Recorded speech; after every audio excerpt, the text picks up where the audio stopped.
Fala turma, Direitalks no ar, começando aqui nosso programa dessa semana. E hoje pauta extensa, muita coisa pra gente falar. Então estamos aqui hoje com o Leonardo Lisboa, convidado especial. Ele já esteve aqui uma vez com a gente, né? Está aqui novamente. Daqui a pouco vai estar se apresentando para vocês. Nosso colega Gabriel está sempre fazendo parceria aqui conosco, Direita Sergipana. Então é isso, vamos começar o nosso programa. Se inscrevam no canal, deixem um like no vídeo, compartilhem, comentem, digam o que é que vocês acham do programa. Deixo desde já também o convite para vocês seguirem as nossas redes sociais, @Direita Sergipana no Instagram, no TikTok. Segue lá, fortalece, ajuda o nosso movimento. E é isso. Vamos começar o nosso programa.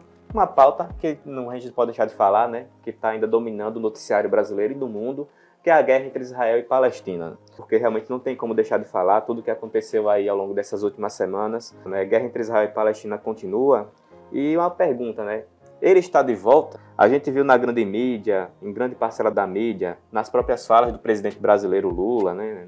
Desse energúmeno, nos protestos da esquerda nas universidades americanas, nas manifestações que aconteceram na Europa, a gente viu uma série de coisas que realmente remontam àquela época do bigodinho, né, que a gente viu lá na Segunda Guerra Mundial, do período da Alemanha, do Reich.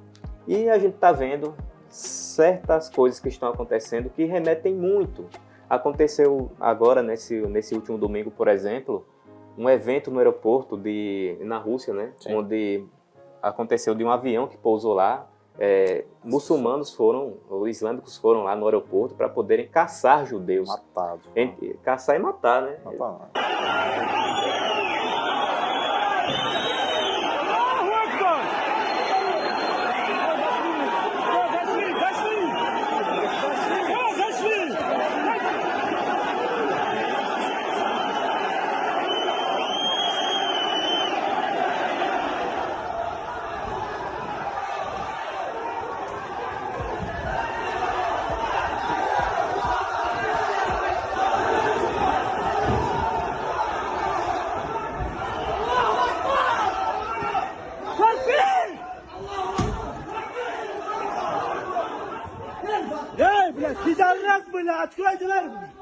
Além disso, só para passar aqui para vocês comentarem, né?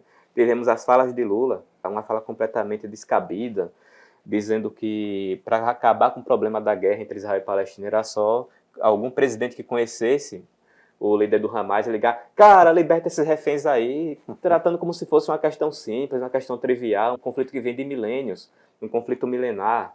Também tivemos o próprio Lula tirando foto com Roger Waters, do Pink Floyd, sendo que o cara é um antissemita declarado. O cara faz shows vestido de nazista, com a suástica. Olha, ô Lula, tem o presidente de tal país que é amigo do Hamas. É para esse que eu vou ligar. Ô cara, fala pro Hamas libertar o refém, porra. Fala pro cara libertar os reféns, para que ficar com o inocente lá detido? Liberta, tem gente que precisa de remédio para tomar, tem gente que tem água, liberta os reféns. E também falar para o governo de Israel: liberta os presos, liberta os sequestrados. Que coisa que é essa? A gente teve também os protestos nas universidades americanas, jovens lotando e realmente defendendo o movimento do Hamas, esse grupo terrorista bárbaro. Então, cara, eu acho que são muitos sinais que a gente está vendo acontecer no mundo que remetem e nos fazem perguntar: será que ele está de volta? Olá, pessoal, mais uma vez aqui no Direitalks. Só para deixar claro que o nível de radicalismo no mundo está num nível nunca visto pós-Segunda Guerra Mundial. Para acontecer uma terceira, só falta assim um doido jogar um fósforo, explode. E a diferença dos nazistas para os democratas, entre aspas, de 2023, só uma diferença de 80 anos. Só isso, não muda nada. Não é? Eu pego um gancho do que Gabriel falou, no sentido de que, Flávio, você comentou sobre será que se os nazistas estão de volta? Eu vou um pouco mais além. Na verdade, os nazistas nunca foram embora.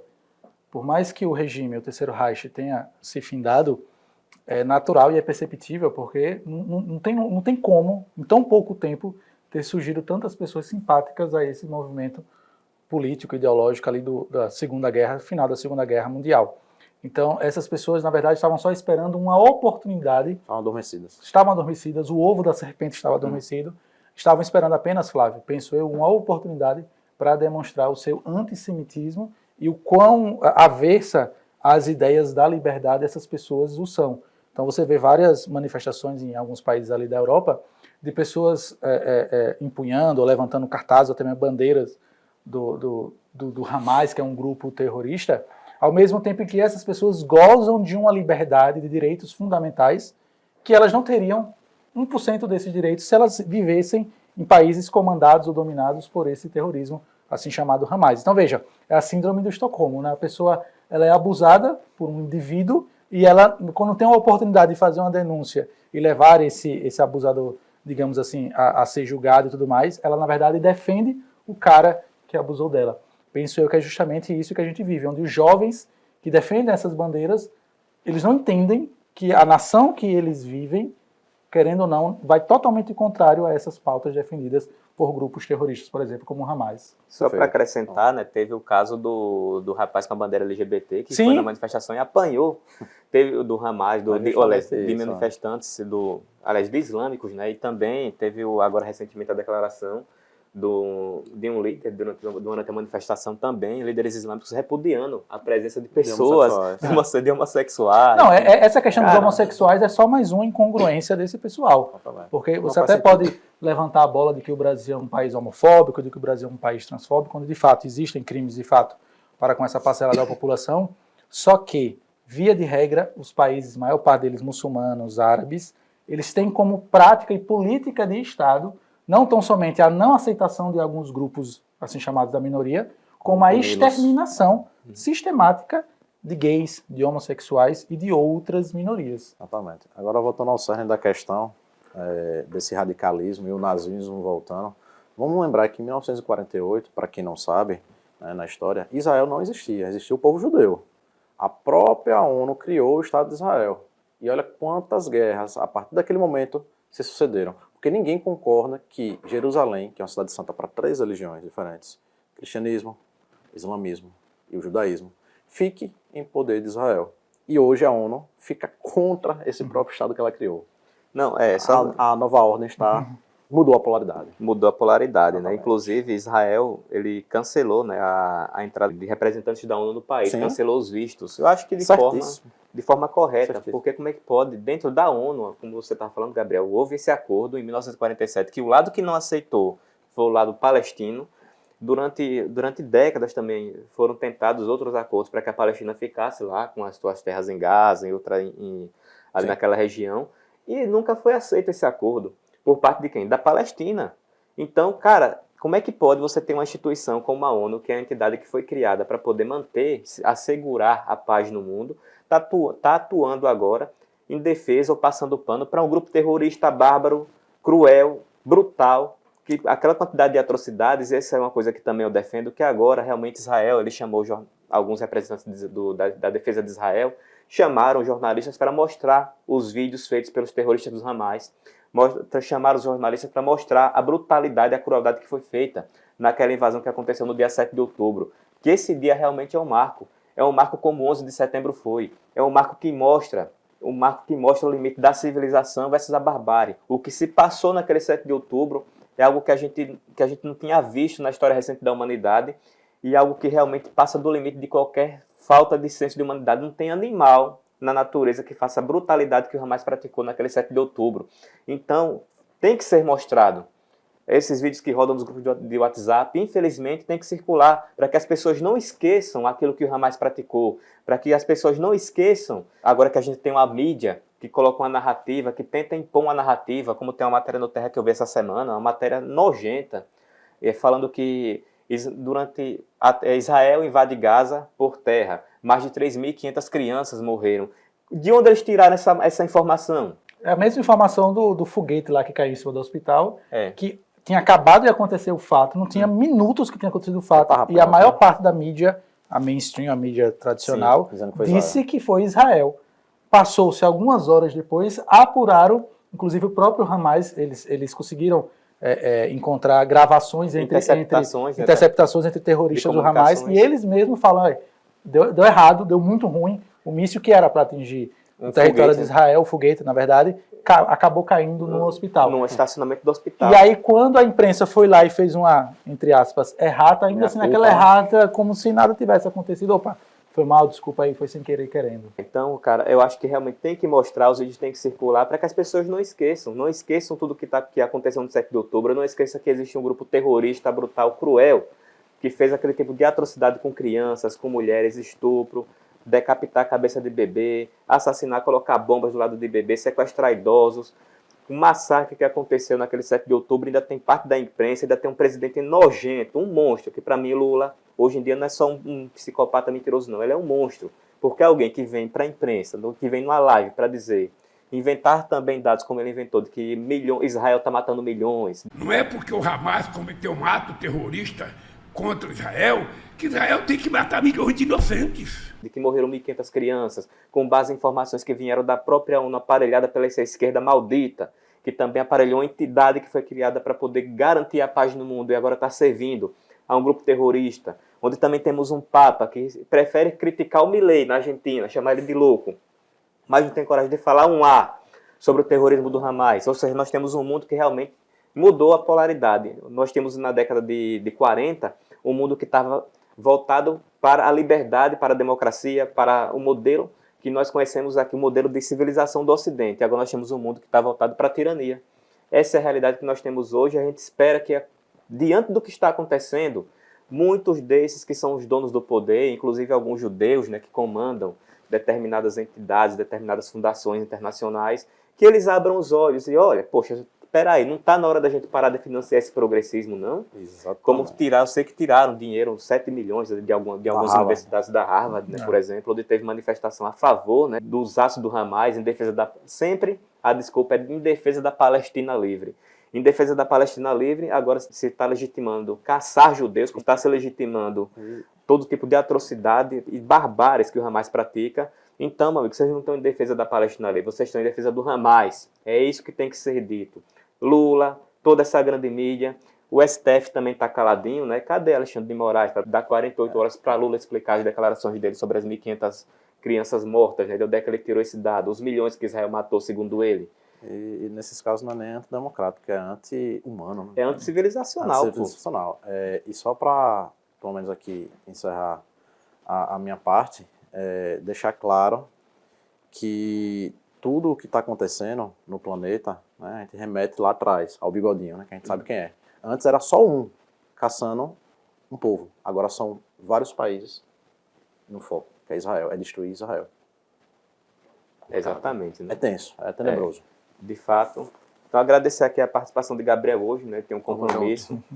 Mas vamos seguir aqui com o nosso programa. Mas vamos seguindo aqui, né? A pauta 2 do nosso programa, vamos falar sobre os impostos, né? Infelizmente, né, nosso Brasil caminha rumo ao abismo com esse desgoverno, né? Após a demissão da presidente da Caixa, coincidentemente, né? Só uma coincidência, né? O Centrão ganhou o cargo, né, de presidência da Caixa. Arthur Lira colocou alguém dele, presidente da Câmara, né? E na mesma semana que aconteceu isso, acho que no mesmo dia, né, a Câmara aprovou a tributação sobre os super ricos, coloca aspas nesses super ricos, que inclui também a tributação sobre os rendimentos que existem sobre criptomoedas. Né? Esse é o passo do desgoverno agora para poder tributar ainda mais a população e considerando que os super ricos para esse desgoverno são pessoas que têm rendimentos acima de R$6.000. Então, se você tem R$6.000 aí de rendimentos nas suas aplicações fora do Brasil, parabéns, você vai ser tributado em pelo menos 15%. O que me chama a atenção, Flávio, dessa notícia é a primeira parte dela, vou até ler aqui novamente. Após demissão da presidente da Caixa, né? Ou seja, vê se eu estou certo na minha análise aqui. Lula demitiu uma mulher, né? Para colocar um nome do Centrão, um homem, não é isso? Bom, eu não vi, eu não sei vocês, meus amigos, mas eu não vi em nenhum lugar uma nota coletiva das feministas, nota das mulheres em defesa das mulheres. Então, quer dizer, você tem um homem branco aí na presidência, dando lugar a mais homem branco, é isso mesmo? É isso mesmo. E outra coisa, fez no STF, conhecendo um pouco os políticos de Brasília, como eu me dou a ousadia de conhecer, é bem capaz de mais à frente eles criarem uma lei para que eles não fiquem sobre o crivo dessa taxação dos super ricos. Sim, Matheus. É bem capaz isso mesmo, Leonardo. E é incrível porque o governo ele aumenta os impostos excessivamente, mas a gente já está no segundo trimestre com déficit fiscal, né?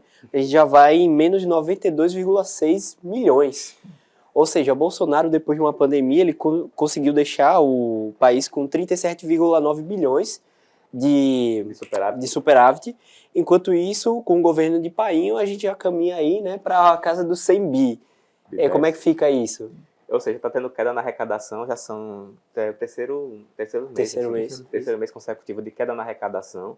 Ou seja, já teve tributação sobre a Shein, sobre as compras na Shopee, no AliExpress. Mas a Janja não disse que quem ia pagar a taxa eram as empresas? Exatamente. Até onde eu vi, isso não se confirmou. Para além disso, essa questão da taxação dos super ricos, né, meninos?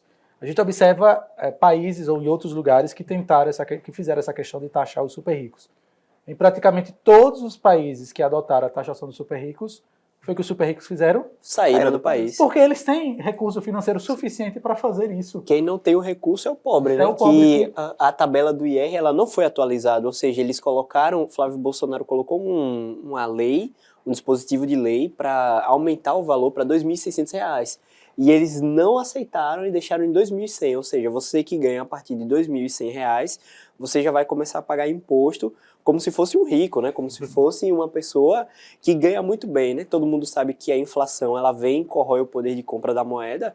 Então, hoje em dia, R$ 2.100 não é quase nada. Você paga uma faculdade e o aluguel e fica a ver navios, né? O resto do mês. E, além disso, Matheus, as pessoas ignoram que quando você tem uma fuga de capital, que é natural com a taxação dos ricos ou dos super ricos, automaticamente isso impacta no investimento no Brasil. Exato. Então, aquelas pessoas que são ricas, super ricas, que têm seus investimentos em nosso país, automaticamente, ao saírem da área fiscal do Brasil, muitas das vezes elas acabam levando o investimento que ela tinha aqui no país para um outro lugar e, em consequência, isso acaba gerando desemprego, falta de oportunidade. Ou seja, a ideia, a princípio, seria para taxar os super ricos, para que essa taxação fosse revertida em benefício para a sociedade, via de regra, na maior parte das vezes, isso se comprova em países que tentaram esse expediente, é justamente o contrário. Só gera os mais ricos pobreza. vão embora, ficam somente os pobres que acabam tendo que pagar ainda mais imposto para manter a estrutura mínima do Estado brasileiro, que é cara, que não é enxuta, na verdade, é muito cara,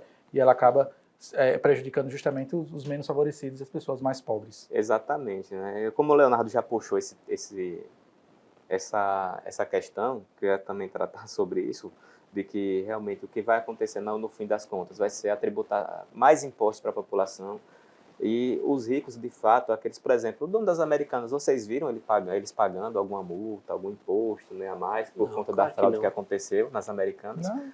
Eles não vvão pagar, os super ricos brasileiros, os super ricos de verdade no Brasil, os bilionários, eles vão continuar dando o seu jeito de fraudar, vão continuar dando o jeito de escapar dessas tributações e vão continuar fazendo o que eles sempre fizeram. Então, quem vai sofrer realmente é o pequeno investidor, é aquela pessoa que gera o emprego direto, aquela pessoa que investe no país, aquela pessoa que traz o seu dinheiro de investimento para poder gerar emprego e poder investir, até para poder melhorar de vida, inclusive. Infelizmente, essas pessoas aqui vão ser prejudicadas e, consequentemente, mais pobre, que é aquele que é empregado na maioria dos pequenos, porque quem gera emprego no Brasil realmente é o setor de serviços, 70% dos empregos no Brasil vem do setor de serviços.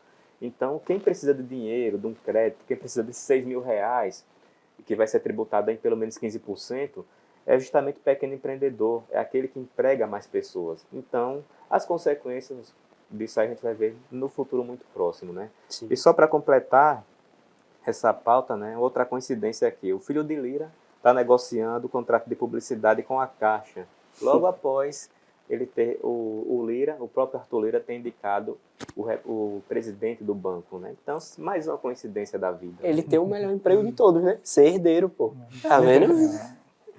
Então é isso, né? Vamos seguindo aqui para a nossa pauta 3, a pauta hoje está extensa. Vamos falar sobre os ataques no Rio de Janeiro, né? Semana passada aconteceram uma série de ataques no Rio de Janeiro após a morte de um miliciano, o Faustão, né, se eu não me engano. E é o miliciano, né? Não foi o Faustão da televisão, não. E diante disso, né, a gente está vendo que o crime está ganhando espaço no Brasil. E uma coisa, né? Os presos, esse detalhezinho é muito importante. Todos os presos as prisões que foram efetuadas após esses atentados que aconteceram no Rio de Janeiro, queimaram o ônibus, os milicianos colocaram fogo num trem, pô, um negócio que realmente é surreal. Isso é terrorismo. No outro dia, esses que praticaram esses crimes já estavam soltos. Enquanto isso, os patriotas do 8 de janeiro até agora tem 50 que estão presos indefinidamente, sem uma prisão preventiva completamente absurda, né? Porque a gente não sabe que tipo de prisão é essa, mas que já está 8 meses essas pessoas presas, e sem um processo. Então, onde é que está a justiça nesse país? Né? Flávio, mas isso aí é muito fácil de explicar. Basta a gente lembrar que na eleição passada para presidente, mais de 80%, se não me falha a memória, 80%, 85% das pessoas encarceradas que tiveram direito a votar, votaram no presidente atual, no presidente Lula. Nunca antes na história desse país, a eleição de um presidente foi celebrada, comemorada nas penitenciárias do Brasil. Então, Flávio, penso eu, a leitura que eu faço de maneira muito breve sobre tudo isso que a gente está acontecendo, esse caos da violência em nosso país, que era natural. Afinal de contas, o presidente eleito pela maioria parte da população e a maior parte da população encarcerada, na verdade é isso que eles pregam. Então é natural que os bandidos, que os criminosos estejam mais à vontade para praticar seus crimes e delitos, visto que o próprio presidente da República, de certa forma, acaba por chancelar esse tipo de iniciativa, né, Matheus? E isso é um ponto interessante, Leonardo, porque o governo federal falou que não iria aplicar um GLO para não defasar sua imagem. Ou seja, eles preferem que a bandidagem continue rolando solta no Rio de Janeiro, que ataques à população continuem acontecendo, para preservar uma suposta imagem que eles dizem ter. Mas aí eu pergunto ao cidadão, esse governo está bom? Esse governo está cumprindo as promessas que ele te prometeu? A picanha já está na mesa? Acredito que não. E nem a segurança, né? Então você veja o nível de psicopatia das pessoas que estão no poder do Brasil agora. As pessoas prezam pelo menos por uma imagem de harmonia, de paz, aos olhares internacionais, enquanto o cidadão médio ele tem que sair correndo do ônibus enquanto os bandidos tacam fogo nele. É algo surreal, não é? Aí eu pergunto, né? Esse é o verdadeiro terrorismo, né? O governador Cláudio Castro ele falou que vai enquadrar esses monstros aí que fizeram esse tipo de atentado, né? Que realmente colocaram fogo no ônibus enquanto a gente saindo do ônibus, pô. É um negócio que realmente remete a terrorismo, né? Terrorismo. São terroristas, né? Essa é a verdade. Que a gente tá São os verdadeiros terroristas. Exatamente. Sem querer aqui fazer juízo de valor, mas já fazendo sobre a questão das pessoas que invadiram o Congresso no dia 8 de janeiro, mas a nível de comparação, esses sim são os verdadeiros terroristas que impedem o cidadão, a população mais pobre, de ter acesso a direitos básicos de ir e vir para o seu trabalho, por exemplo. Exatamente. Enquanto os do 8 de janeiro invadiram os prédios públicos vazios, desarmados, não tinha ninguém com armas naquela invasão. Inclusive teve registro da própria polícia militar para essas pessoas adentrarem ao espaço dos prédios do Congresso, a esplanada dos ministérios.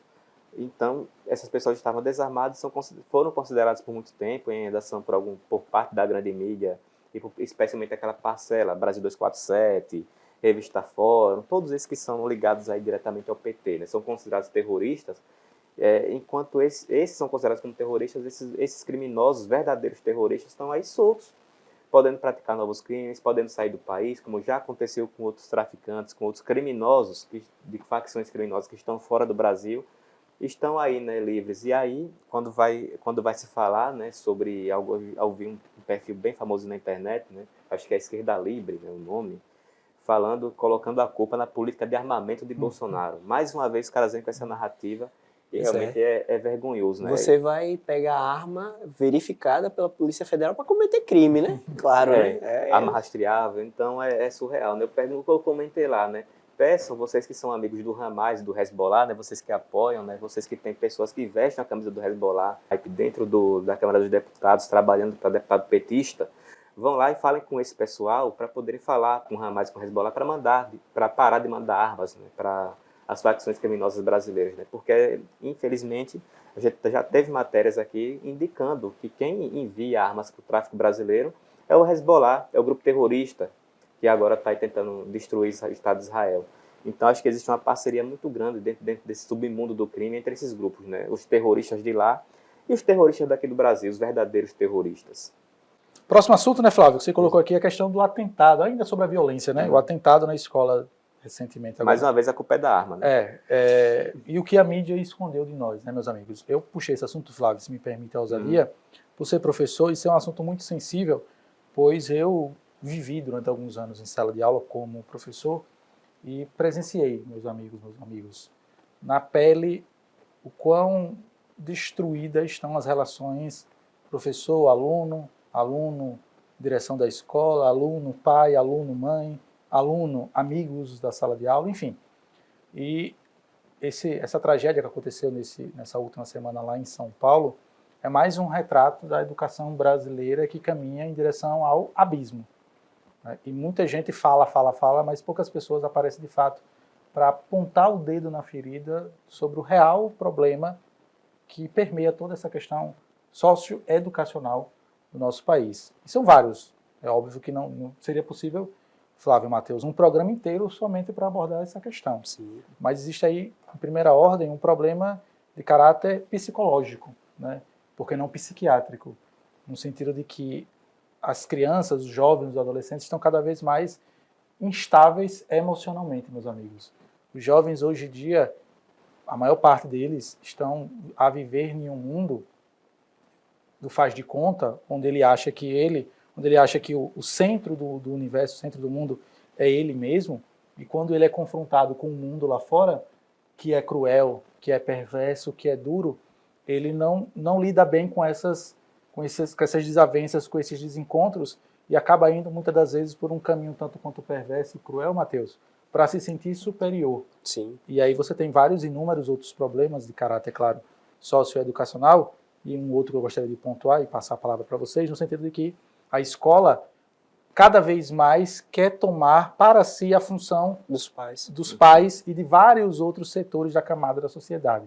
Então muitas das vezes o jovem ele acaba sendo enclausurado no ambiente educacional, no ambiente escolar, e ali é a vida dele, tanto para o bem quanto para o mal. Então muitas das vezes quando esse jovem acaba sendo confrontado com algo que vem do externo, ou seja, do lado de fora, para além daquele espaço educacional que de certa forma ainda consegue ser um pouco controlado, seja pela direção da escola, seja pelos professores, os próprios coleguinhas de turma, ele acaba não lidando muito bem com esses confrontos e conflitos que é natural da vida, né, Matheus e Flávio? O mundo aqui fora, ele é totalmente diferente, ele tem outras relações que muitas das vezes esses jovens não acabam sendo preparados, ao meu ver. Essa é a leitura que eu faço do fato da escola, que a escola acaba deixando de lado e não ensinando realmente, ou não preparando esse jovem para lidar com essas desavenças, com esses problemas externos ao ambiente escolar. Isso é um grande problema, Leonardo, porque a escola, o governo em si, ele quer tirar a família como a primeira base institucional e jogar isso para a escola. E a escola só tem a instrução formal, ou seja, tudo que o governo falar para ser ensinado, vai ser ensinado lá. Então você vê crianças que são completamente despreparadas também pela falta de pais e mães presentes, que estão jogados a ver navios, vendo qualquer tipo de conteúdo lixo, qualquer porcaria na internet, vão assimilando aquilo e vão crescendo com a cabeça totalmente deturpada. Sim. Você vê, por exemplo, uma deputada, ou um deputado, né, por assim dizer, daqui do estado de Sergipe, ele usou a tribuna da Assembleia Legislativa do nosso estado para falar que somente homens brancos fazem atentados, pois eles são assassinos em potencial. E no outro dia aconteceu um atentado em Nashville, nos Estados Unidos, de um jovem trans que simplesmente ele não era aceito na escola, ele não se sentia pertencente ali, ele foi lá e matou várias pessoas. Eu fiz uma postagem nas minhas redes sociais confrontando a deputada e falando, mas não eram somente os homens brancos que eram potenciais assassinos? Então você vê que a dissonância cognitiva na cabeça dessas pessoas é muito grande. Elas causam a cisânia dentro da sociedade para fomentar que coisas assim aconteçam. E não é só o educador na escola, é o legislador, é o executivo, todos eles criam essas pautas e essas políticas para criar o ódio dentro da sociedade e depois acusam a gente, que somos pessoas pacíficas, de serem os causadores do ódio. Não, meu amigo, essa é uma resposta ao ódio que vocês criam. Concorda, Flávio?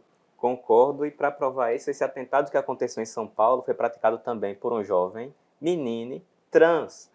Um jovem de 16 anos, se eu não me engano a idade era essa, né? Sim. Já estava no ensino médio, inclusive postagens, publicações desse jovem nas redes sociais indicavam certos distúrbios relacionados à sua sexualidade, indicavam também distúrbios também daquilo que o Leonardo falou, da falta dessa percepção de que ele vive numa sociedade e de que tem que lidar com situações do mundo real e de que ele não é o centro do mundo, como está aqui no comentário que foi segundo eu apurei aqui, né, realmente esse indivíduo, né, um nick que ele utilizava não sei se era Discord ou outra rede social, ele falando aqui que eu sofri bullying, mas sinceramente eu não me importo com vingança nenhuma.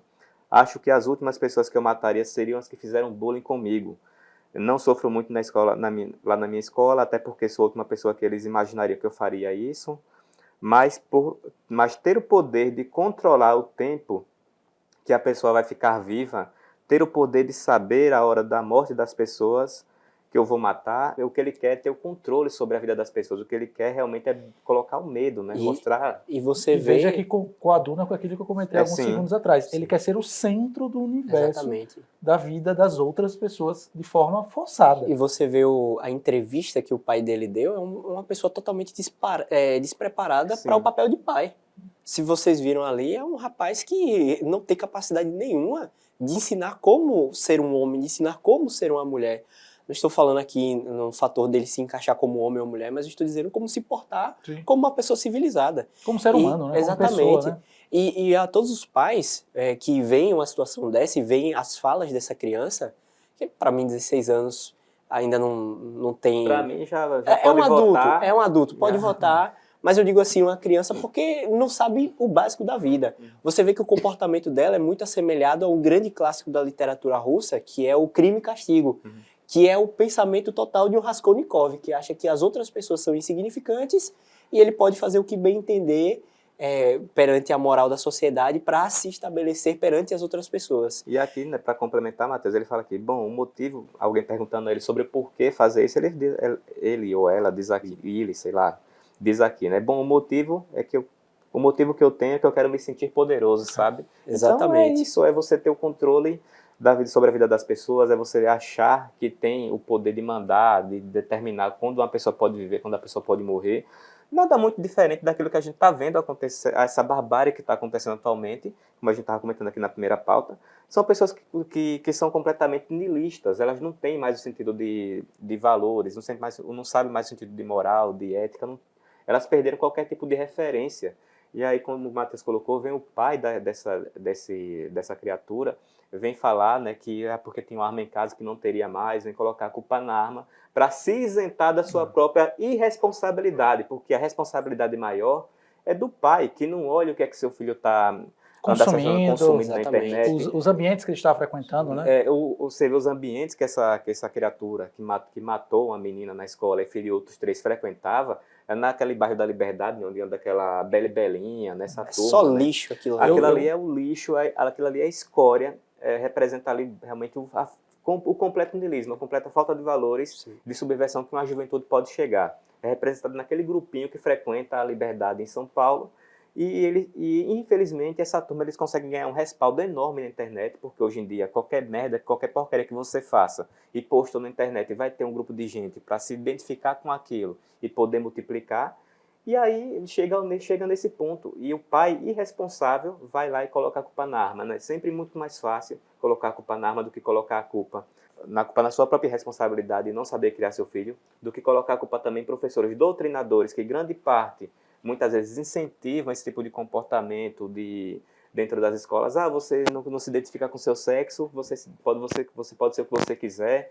Em jovens que estão em processo de formação, e esses jovens começam a ter transtorno, você acha que qual a consequência disso? Basta pegar as estatísticas, né, Matheus, de vários estudos que existem sobre a consequência para jovens que mudam de sexo muito cedo, que são forçados ou impulsionados a isso por parte de professores ou dos próprios pais até, né, em grau que a gente vê um grau de surrealismo ou de bizarrice. Sim. Você colocar seu próprio filho para vestir roupa, sendo seu filho menino, colocar seu filho de 5 anos para vestir roupa de menina, porque entende que ele tem que, escolher, como se ele tivesse essa condição. E para não deixar dúvidas que Flávio está falando água, a gente vai deixar uma imagem aqui comprovando os dados de ansiedade, depressão e tudo mais. Causados por esse tipo de transtorno, infelizmente forçado até nas próprias escolas, ou pelos pais ou também por professores doutrinadores. Então, 2 pontos ainda, Flávio e Matheus, se me permitem, que eu queria trazer aqui sobre ainda esse assunto.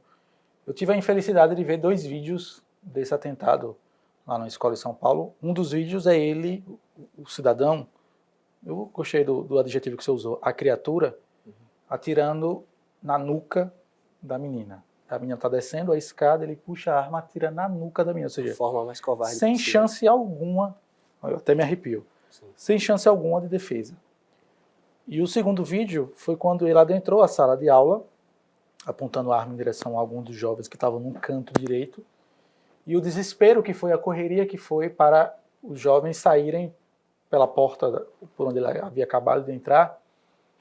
E notem vocês, eu falo isso com conhecimento de causa, de como nós estamos a educar os nossos jovens, está faltando justamente o ensino ou a formação no sentido da bravura, da coragem. Exato. A cena que eu vi foi de meninos que, via de regra, têm uma resposta muito mais rápida a esses incentivos externos, então é natural que um menino, quando veja uma situação como essa, ele tende a correr ainda mais rápido do que uma menina, por exemplo. E no vídeo, Matheus e Flávio, não sei se vocês perceberam, os primeiros a saírem foram justamente os meninos. Sim. E eu vi cenas do menino empurrando a menina para sair. Os coleguinhas que estavam na sala de aula. Surreal. Ou seja, quando, ao meu ver, numa sociedade um pouco minimamente saudável, o que é que você teria? Um jovem, um menino. Então, Não estou falando aqui em ato de bravura, não. Sim. Eu estou falando aqui algo que muitas Algo das vezes, biológico. algo muitas das vezes que acontece em Sim. outras situações, que é, primeiro, mulheres e crianças. Sim. E eu não vi nenhum dos meninos ali se preocupar, não, gente. Beleza, a gente está correndo situação de desespero aqui, meninas, empurra as meninas para frente e vamos, sei lá, vamos para cima desse cara. Como aconteceu já em outros atentados, o cara com faca, um ou dois, três malucos foram para cima do cara e conseguiram evitar uma tragédia ainda maior. Não estou aqui dizendo que devemos incentivar os jovens a serem heróis, a serem bravos, mas o que eu quero dizer é, e falo com conhecimento de causa, o sistema educacional que impera hoje no Brasil e no mundo, por assim dizer, é uma feminização do masculino e uma masculinização do feminino.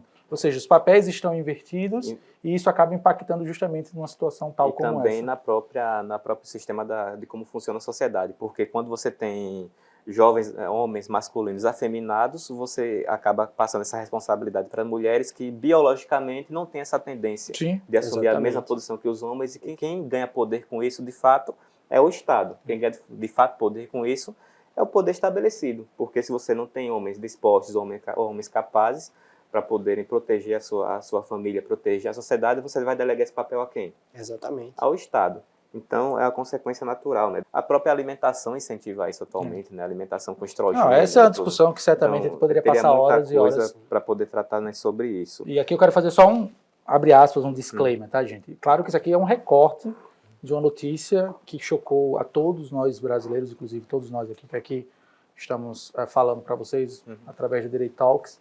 É óbvio que muito mais, né, Flávio e Matheus, poderia ser dito e comunicado sobre isso. Aqui é uma leitura um tanto quanto, não vou dizer nem rasa nem superficial, mas uma leitura pequena sobre um fato sociológico, psicológico, Exato. muito maior. Claro que nossas leituras aqui, se tiradas de contexto, poderia abrir margem a interpretações erradas sobre a minha pessoa, sobre Flávio, sobre Matheus.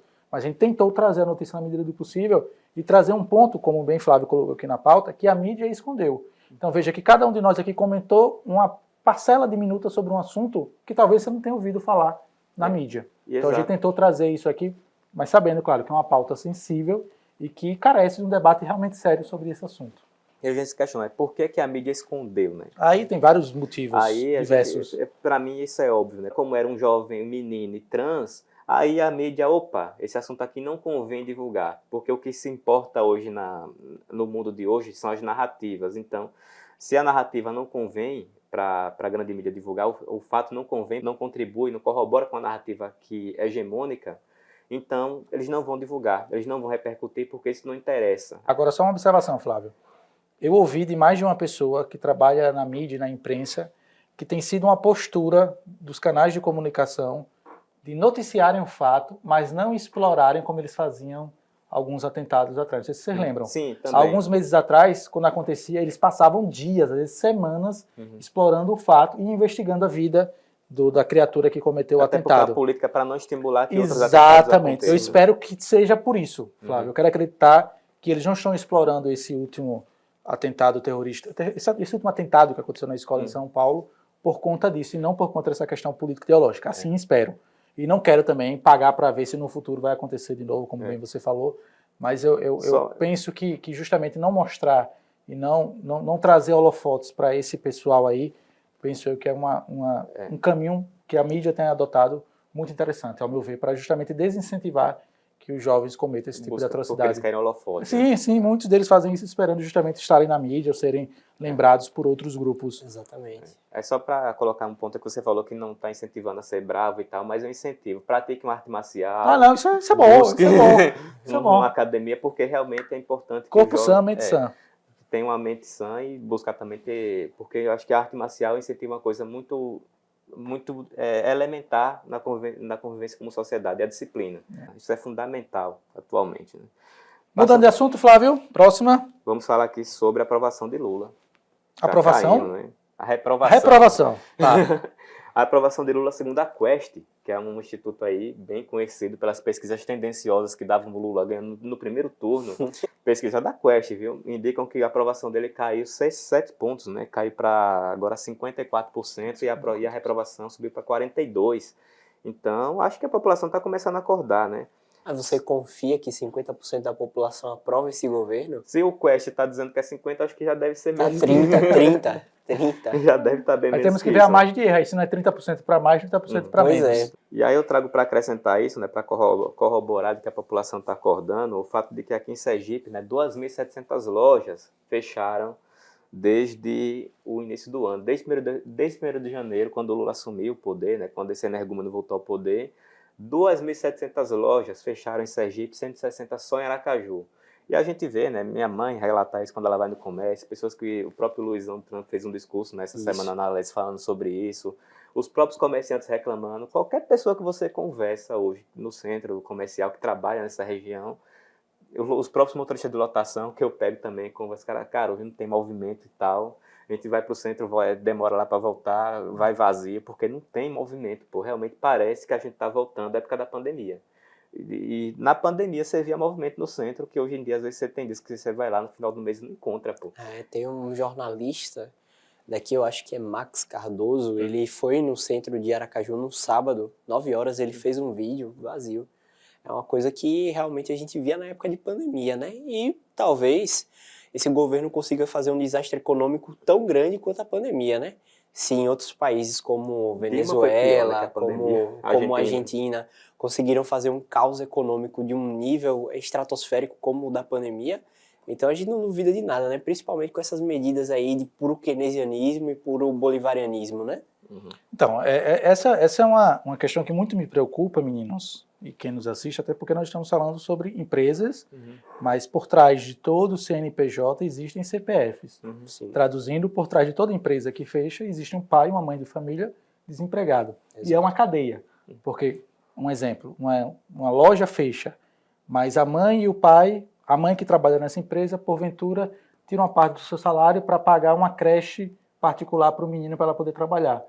Como ela perde o emprego, automaticamente ela deixa de conseguir pagar a creche. Isso. E a creche, porventura, por sua vez, também há de sofrer porque ela vai perder um aluno. Então, isso é uma cadeia de fatos que vai se sucedendo e acontecendo que a gente sequer tem demissão. Então, se nós temos hoje um número, você comentou aí, Flávio, 160 e poucos lojas em Aracaju, certamente nos próximos meses esse número tende a ser um pouquinho maior, porque naturalmente 160 empresas, lojas que deixam de funcionar da noite para o dia ou que dão falência, decretam falência, impacta diretamente outros comércios menores afastados do centro comercial. Então essa é uma dimensão que muitas das vezes as pessoas não têm noção. Elas acham, não, fechou o G Barbosa, fechou essas grandes empresas, conglomerados empresariais, mas né? Por trás de todos, a Riachuelo e tal, por trás de todos esses grandes conglomerados comerciais, existem médias e pequenas empresas que são impactadas diretamente com esse fechamento de empresas no centro comercial. Você pode ver isso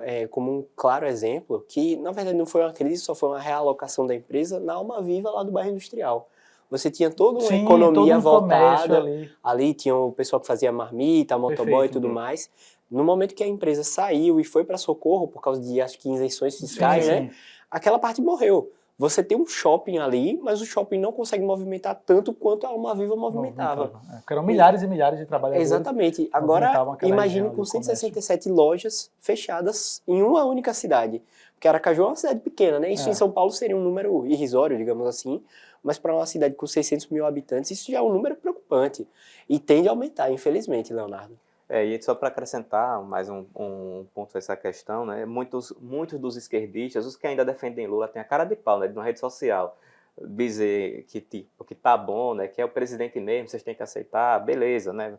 Agora quero ver no que vem, o que é que vocês vão dizer, né? Quando a inflação chegar para valer, quando a estagnação econômica, a estagflação chegar, quando o grosso entrar. O grosso entrar, né? Juros subirem, o que é que vocês vão dizer, né? Mas essas pessoas, o que elas justificam, né? De que agora as pessoas estão comprando online, que agora o comércio agora mudou, né? Mas eu digo, na pandemia, em 2022, quando você teve ali a saída da pandemia, o comércio no Brasil subiu, o setor de serviços, que é esse setor que emprega, como bem Leonardo colocou, né? É o setor de serviços que está fechando. Se o setor de serviços fecha, você vai gerando uma cadeia, né? Porque outros setores na área de serviços também vão ser prejudicados.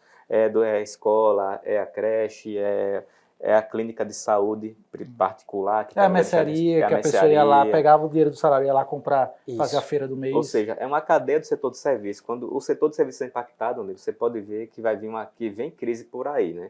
Então, não adianta dizer que é compra online, porque as pessoas não estão comprando mais online como compravam antes por conta dos impostos que foram colocados.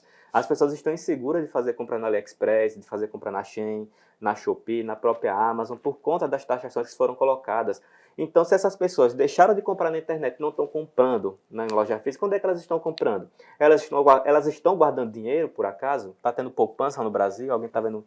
Eu não estou vendo Botar dinheiro isso. na poupança para render 0,12%.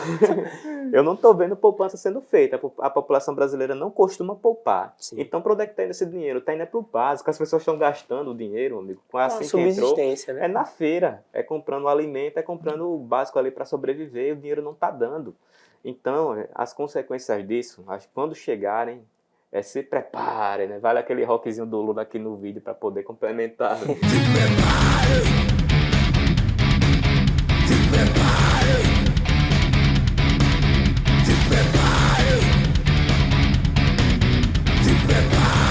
Se preparem, porque o grosso ainda vai chegar, né? Então, partindo aqui, vou pular essa pauta aqui do Xandão para a gente falar sobre... Eu acho bom.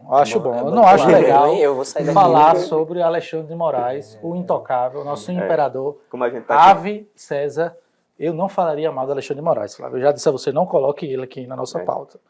Próximo. Vamos falar aqui na pauta 7, né? Porque eu acho que essa pauta aqui é importante. Inclusive, vale um ponto, porque tem um senador de Sergipe, o nosso senador, inclusive, que a gente deu apoio, né? Que foi o senador Laércio. Eu votei, senador Laércio. Votei com né? muito orgulho e tenho feito, na minha humilde opinião, um bom trabalho. Olha só a canalice dessa esquerda nojenta que governa agora o nosso país, né? E esquerda contra os brancos pobres, né? Só contra os brancos, vejam só.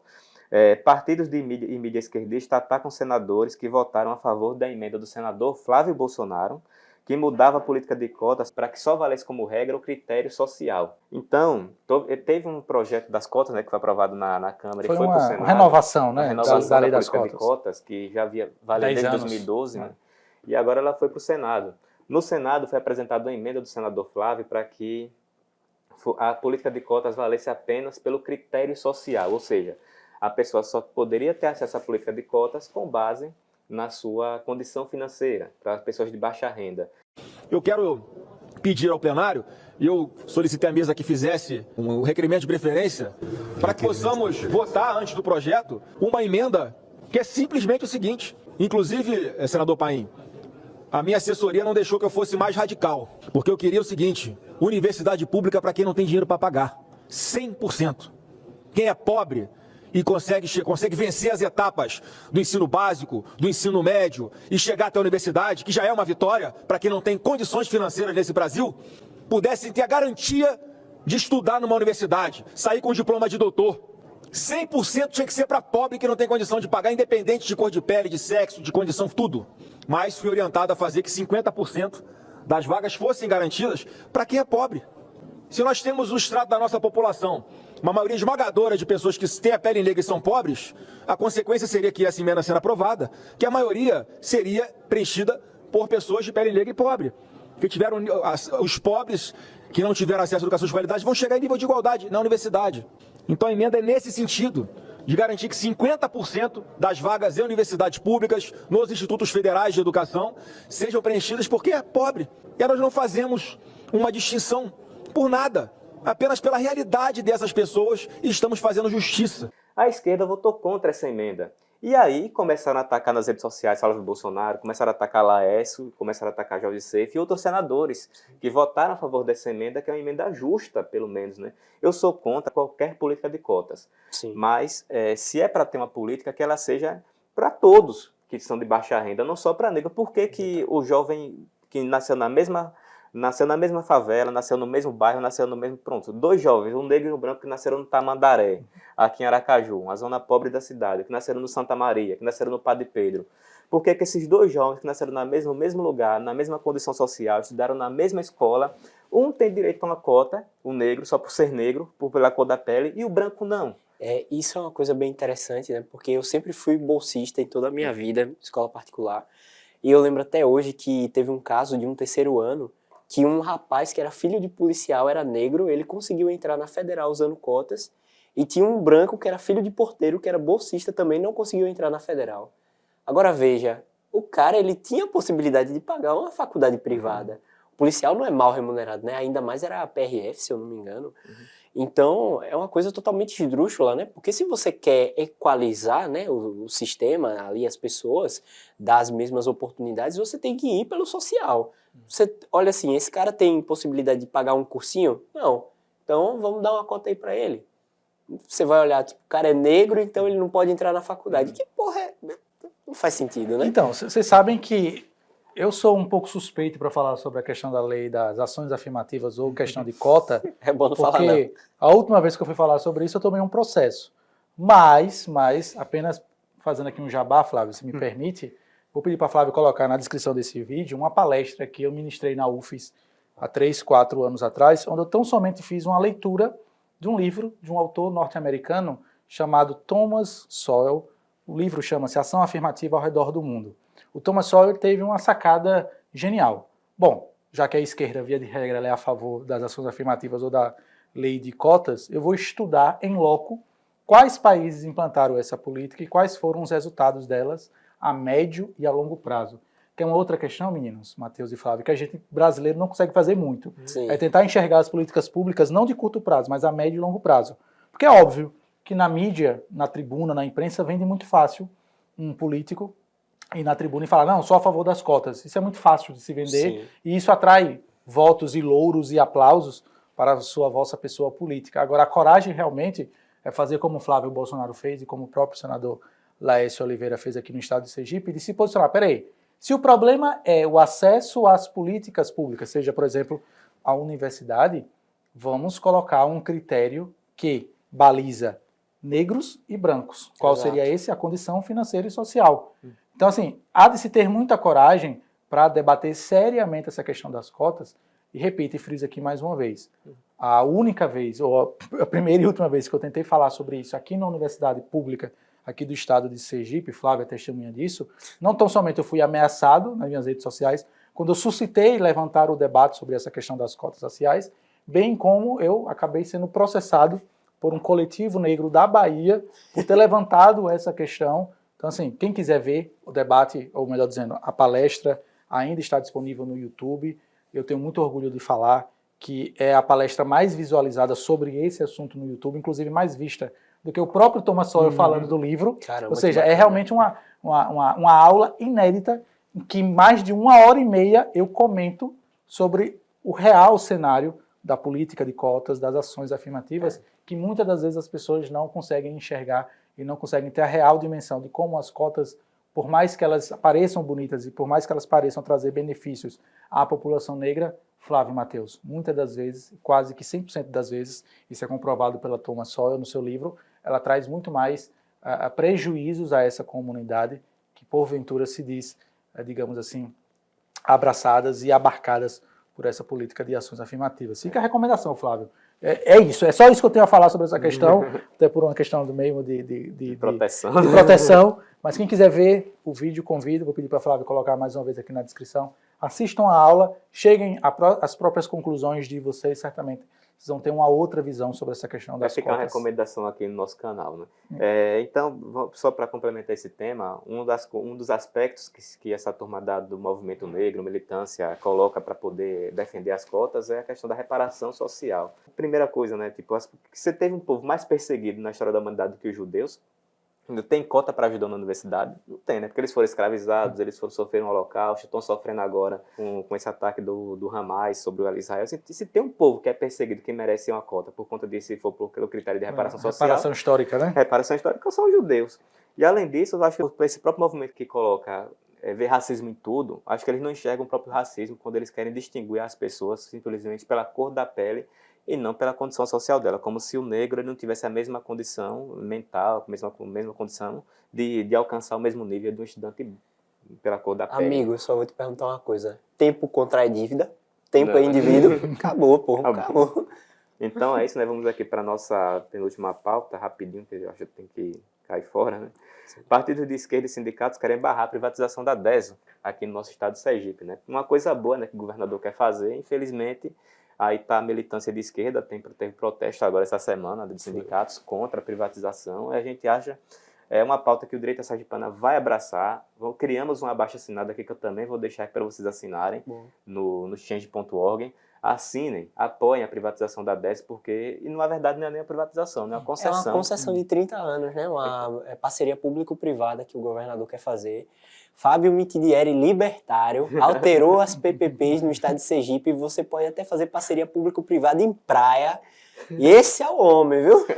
Minha mensagem é muito clara. Fábio, eu votei em você, fiz campanha para você no segundo turno, é óbvio, e só tenho a pedir a você, privatiza mais que tá pouco. Tem que privatizar, né? Então, eu queria que o Matheus detalhasse um pouquinho sobre esse projeto, né? O que é que exatamente está acontecendo. Na verdade, a gente vê que o interior, né, do estado de Sergipe, ele é muito afetado pela má distribuição de água, né? Você vê todo dia, chega um vídeo na Alese de reclamação, de falta de água. Eu e Flávio, a gente foi num município chamado Graco Cardoso, onde as pessoas não recebiam água potável. Era 15 dias sem água. Há 15 água. dias sem água. Então, uma coisa essencial para você sobreviver. E o que acontece? Muitos políticos, eles se perpetuam, né, nesses interiores através dos famosos carro-pipa. A né? máfia do carro-pipa. Exatamente, que eles compram os votos das pessoas através do carro-pipa, como já foi muito bem elencado pelo deputado Luizão lá na Assembleia Legislativa. Então, a ideia do projeto é conceder a administração para um setor, para uma empresa privada, onde eles vão remover toda a peixada, os políticos que têm amigos lá. Então, a empresa ela vai ter que dar lucro. É basicamente o mesmo processo que houve na SEDAI, lá no Rio de Janeiro, só que não será totalmente privada. Você ainda vai ter também a possibilidade de voltar a ser uma estatal, que eu acho um erro, né? Você deveria privatizar a DESO completamente. E liberar a concorrência pela lei do marco do saneamento. Exatamente. Né? E, assim, água, infelizmente, é duro muitas pessoas ouvirem isso, mas não é um direito, é um produto. Então, tem que ser privatizado, entendeu? Até porque é escasso. Se é escasso, você não tem como ter um direito. Pelo que eu entendi, a privatização é na distribuição da água, Na né? distribuição e na administração também. Na administração, ou seja, vai melhorar muito. E eu trago alguns pontos aqui, e isso é bem simples para a gente ver, né? Quando privatizou a Energisa, a antiga Energipe, eu vivi na década de 90, onde faltava a energia durante o jogo da Copa do Mundo, pô. Era um negócio que era absurdo aqui em Aracaju. Privatizou, melhorou ou não melhorou? Você passava, sei lá, 5 horas sem energia, até uma noite sem energia, até a Energipe ir lá e restabelecer seu serviço. É porque a empresa privada, ela precisa do ela lucro, precisa né? do lucro. Então, depois que privatizou a Energisa, melhorou pra caramba. Hoje em dia você não vê falta de energia aqui em Serra, a não ser que E seja... quando falta, É nacional. volta algumas horas depois é são restabelecido. minutos, coisas assim. e o melhor exemplo para isso é o que aconteceu com a SEDAI no Rio de Janeiro. A Baía de Guanabara, ela tinha, assim, era imprópria para banho. Hoje em dia, pode ir lá que tá show, tá ligado? Até a Praia do Flamengo, eles resolveram a Praia do Flamengo, se resolveram lá, pronto. Então não tem dúvida de que a gestão privada ela é muito mais eficiente, é melhor, traz benefícios para a população. E a gente questiona, né? Será que quem está por trás são os sindicatos, né? Que estão contra a privatização? Inclusive tem gente que apareceu no nosso perfil dizendo que era contra a privatização, porque eles água é um direito, vocês não podem, o empresário só visa o lucro. Então eu pergunto a essas pessoas o que é que eu perguntei, né? Se água é um direito, por que é que você paga todo mês a fatura da DESO? Ela chega na sua casa para você ter água. Então, meu filho, não é um direito, não é de graça. A água não é de graça hoje. Então, se você paga, melhor você pagar para ter um serviço que preste, né? Então, não tenho a menor dúvida de que a qualidade do serviço nos serviços privados, se você tem a opção de escolher o SUS ou uma clínica privada, você escolhe o quê? A clínica privada. Então, claro que o serviço privado, em todos os setores onde ele se mostrou, até o aeroporto, né? O sindicato aqui usou como argumento, né? O Fábio quer privatizar o aeroporto. Eu digo, o aeroporto já foi privatizado por Bolsonaro, e melhorou o serviço. Agora o terminal de aeroporto de Aracaju tem um terminal de embarque, né? Decente agora, e um terminal de desembarque, algo que não tinha antes. Antes era tudo no mesmo lugar. Então, cara, acho que é muito evidente esse debate aí, e a gente vai trabalhar para que essa pauta consiga avançar aqui no nosso estado. Então é isso, né? Vamos finalizando aqui, falando um pouco sobre as eleições na Argentina, o que esperar agora desse segundo turno, só trazendo um ponto, né? Agora, a Argentina está com falta de combustível. Um país que tem petróleo, um país que é vizinho, entendeu? Que tem países em volta que tem petróleo, agora está com falta de escassez de combustível, né? Será que aí eu pergunto, né? Meses atrás, né? O Fernandes, ele decidiu limitar o aumento do preço dos combustíveis, né? Tem um presidente que está pensando em fazer isso por aqui, né? Mudar a política de preço da Petrobras, inclusive já falou, né? Quando a gente falou aqui no tema 5 sobre a queda da aprovação, ele falou que a meta fiscal já não é mais importante, né? Que não deve ser cumprida em 2024. A política da Petrobras, inclusive falando de mudar os diretores, né? Como também foi passado uma matéria na Oeste na semana passada, né? Que eles queriam mudar o critério para a escolha da direção da Petrobras. Então a gente está vendo uma série de movimentos que a gente já viu em outros países e que agora está vendo-se aí o resultado. Não dá certo, intervenção estatal, né, não cumprir meta. E um adendozinho aqui, né, a Folha, né, acho que o Pix não caiu na conta, né? Lula sabota o país. Falando também sobre a questão da meta fiscal. Então, se tem uma coisa que destrói o governo, é a área econômica. E em relação à Argentina, a gente espera que, pelo amor de Deus, né, se a população sem combustível e, consequentemente, sem comida, né? Porque sem combustível você não transporta comida. Esse ano a gente espera que a população tenha um mínimo de decência de não votar nesse governo de esquerda que está aí, né, novamente. Pelo amor de Deus, né? Então... Eu sou muito simpático aos nossos irmãos argentinos, mesmo não gostando de Maradona, claro, afinal de contas sou brasileiro, nenhum brasileiro em sã consciência pode gostar de Maradona, Pelé é 1000 vezes melhor. Sim. Mas eu me padeço e me solidarizo com os nossos irmãos argentinos e espero, tal como o Flávio falou, que agora nas eleições de novembro os cidadãos argentinos deem a resposta na urna que possam eleger o Javier Milei, porque eu penso da seguinte forma, meninos. O cara é maluco, vai vender órgãos. Eu vou ser muito claro quanto a isso. Você tem vários países ao redor do mundo que têm experiências mais à esquerda.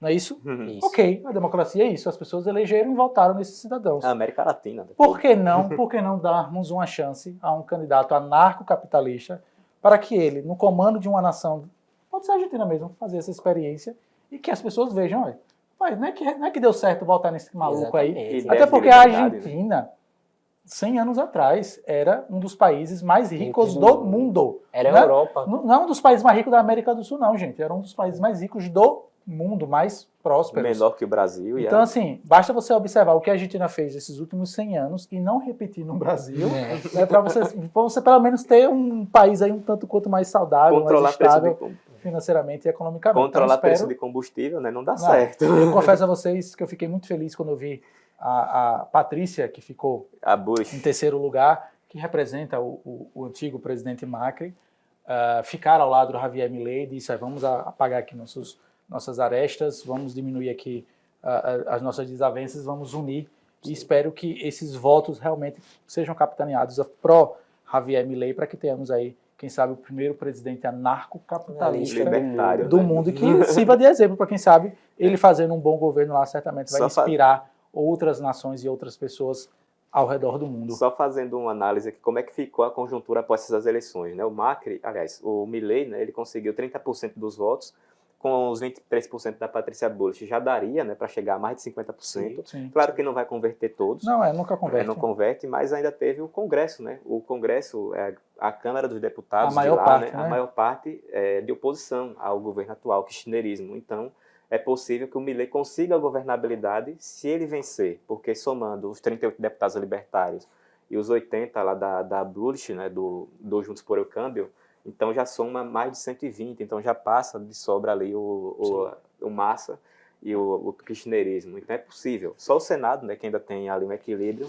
mas acredito que Milei tem condições de governar, não vai fazer tudo, claro, obviamente, mas pelo menos vai ser um cenário melhor do que Bolsonaro pegou aqui em 2018. Mas ainda assim, o anarcocapitalista concorrendo é muito melhor do que qualquer esquerdista concorrendo. Exatamente. Então, se ele vai ganhar ou não importa. Se ele está ali ocupando espaço, tirando a cadeira e a vaga, né, de alguém de esquerda, já estou feliz. Lembrando que a Argentina é um comunistão. A Argentina, assim, mais da metade da população é servidor público. Então, o cara conseguiu Coincidentemente, ele perdeu justamente em Buenos Aires, né, que é a Exato, capital estatal ali da Argentina. Se né? considerar que ele conseguiu botar 38 deputados e 8 senadores libertários que comungam da ideologia libertária, poxa, já é uma vitória muito grande no comunistão que é a Argentina. Então, A liberdade avança. Acabou. Liberdade, carajo, né? Viva a liberdade, caralho!